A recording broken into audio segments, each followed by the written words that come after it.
Pada tanggal 12 Februari nanti akan ada tahun baru Imlek. Dan tentunya untuk rekan-rekan Tionghoa termasuk saya, kita akan merayakan tahun baru Imlek.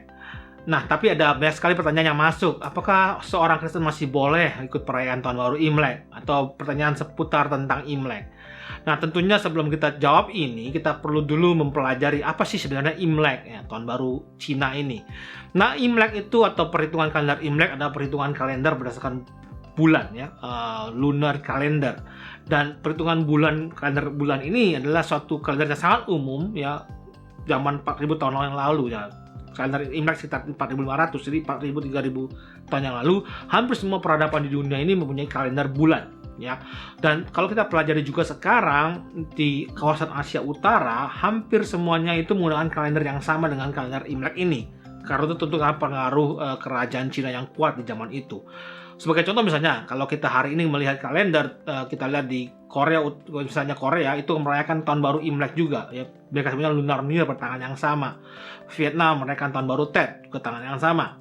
Dan bahkan sebenarnya Jepang pun merayakan hal yang sama tahun barunya. Cuman karena mereka kemudian di awal restorasi Meiji mengganti kalender lunar itu dengan kalender Masehi, sehingga perayaannya mereka bergeser menjadi 1 Januari. Tetapi yang uniknya adalah jenis perayaan atau tradisi yang mereka lakukan hampir mirip. Misalnya pada hari pertama mereka akan menancapkan hio atau dupa di tempel atau kelenteng tertentu, ya, untuk mendapatkan keberuntungan. Ya, kalau kita bisa lihat tanggal 1 Januari, misalnya orang-orang di Tokyo tuh lari dia pada saat midnight, dia lari ke Asakusa Temple menancapkan hio pertama. Tradisi yang sama terjadi juga di hampir semua kawasan utara Asia Utara.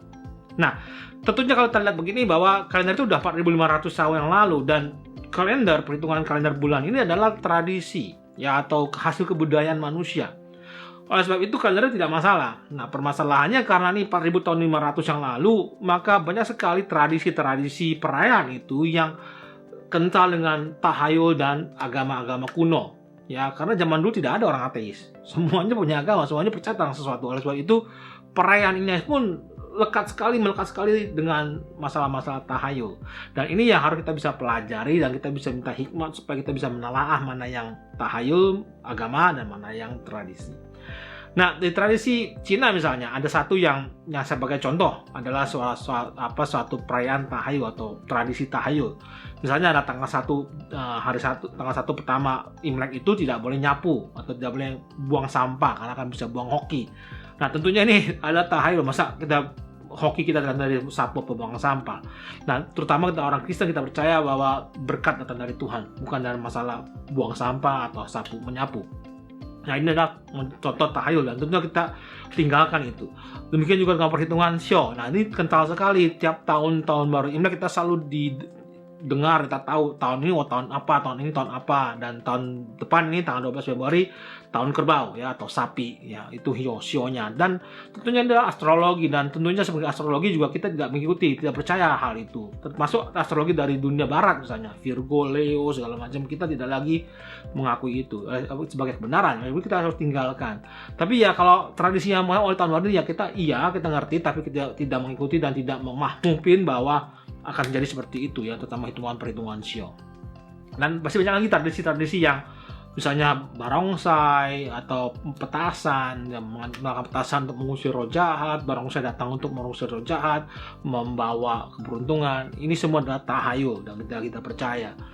Tapi kemudian juga ada tradisi yang kental dengan keluarga, misalnya pada saat kita mau menghormati orang tua atau leluhur, mereka akan pasang hio di meja abu misalnya, ya. Nah, itu bagaimana? Nah, tentunya kita sebagai orang Kristen tidak lagi percaya atau melakukan doa dengan hio. Hio sih nggak masalah, tapi kan kita tidak melakukan seperti itu. Cara kita berdoa sudah berbeda. Dan kemudian juga kita perlu tahu bahwa taruh hio di meja abu itu bukan cuma menghormati. Kebanyakan mereka menaruh itu untuk berdoakan leluhur-leluhur itu supaya damai sejahtera di sana, di alam baka, ya, juga bisa memberkati mereka di kehidupan mereka sehari-hari. Dan itu tentunya tidak lagi kita lakukan, ya, terutama dalam iman Kristen. Kita tidak lagi berdoa untuk orang yang sudah meninggal, ya, karena dunia sudah terpisah antara dunia mati dan orang hidup. Oleh itu kita lakukan, dan itu terkadang menjadi salah satu yang sering kali muncul permasalahan, sebab kemudian keluarga besar masih bukan Kristen, kita Kristen, terus kita dianggap tidak patuh, tidak jadi anak yang berbakti, tidak mau pasang hio di meja abu. yang bisa kita lakukan, kita bisa kasih pengertian kepada mereka bahwa kita menghormati orang tua ya, terutama yang sedang hidup. Untuk orang Kristen penghormatan itu terjadi pada masih hidup, bukan sudah meninggal. Dan kalau kita menghormati pun caranya bisa berbeda ya, kita tidak lagi pakai hio. Oleh sebab itu kita harus sedikit berhikmat waktu kita mereply pertanyaan-pertanyaan mereka ini. Dan itu banyak lagi, maju hio, mesti ini, mesti itu. Keluarga kita biasanya yang kental sekali dengan tradisi-tradisi ini. Tapi ada tradisi keluarga yang sangat baik yang perlu kita ikuti, yaitu reunion dinner misalnya, atau silaturahmi, mengunjungi paman, tante yang pada malam pada hari tahun baru Cina itu.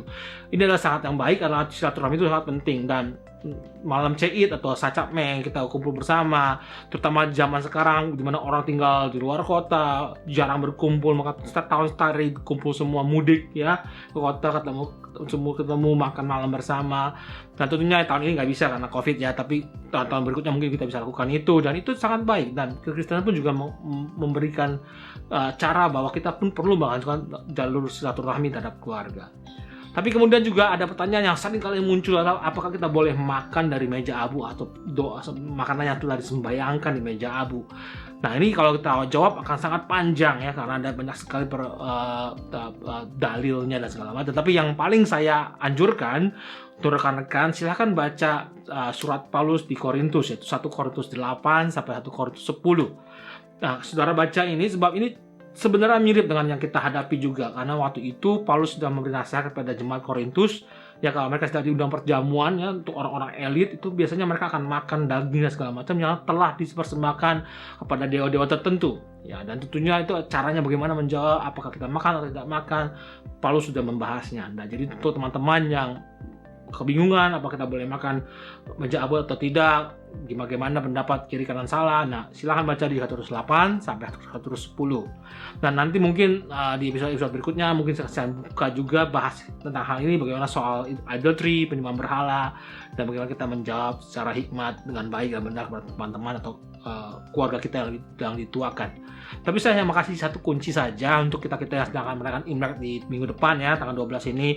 Kalau seandainya kita ditanyakan hal-hal yang bertentangan dengan iman, janganlah kita jawab dengan ketus atau dengan marah-marah ya, seolah-olah kita lebih superior dari mereka. Misalnya, oh itu kan menyembah berhala, menyembah batu, menyembah ini, menyembah segala macam roh jahat. Itu jangan saudara, karena itu akan merusak suasana Imlek, suasana kekeluargaan kita. Oleh sebab itu jawablah dengan cara yang berhikmat ya, berdoa dulu kepada Tuhan, jawab dengan berhikmat bahwa kita punya cara sendiri sebagai orang Kristen ya, bukan berarti kita menganggap itu sampah, tapi kita punya cara sendiri dan kita melakukan dengan cara kita dengan tujuan yang sama, itu menghormati orang tua, memberkati orang tua ya. Jadi demikian episode kali ini, dan untuk teman-teman yang Tionghoa saya mengucapkan Gong Si Fa Cai. Sampai jumpa di episode berikutnya. Tuhan Yesus memberkati.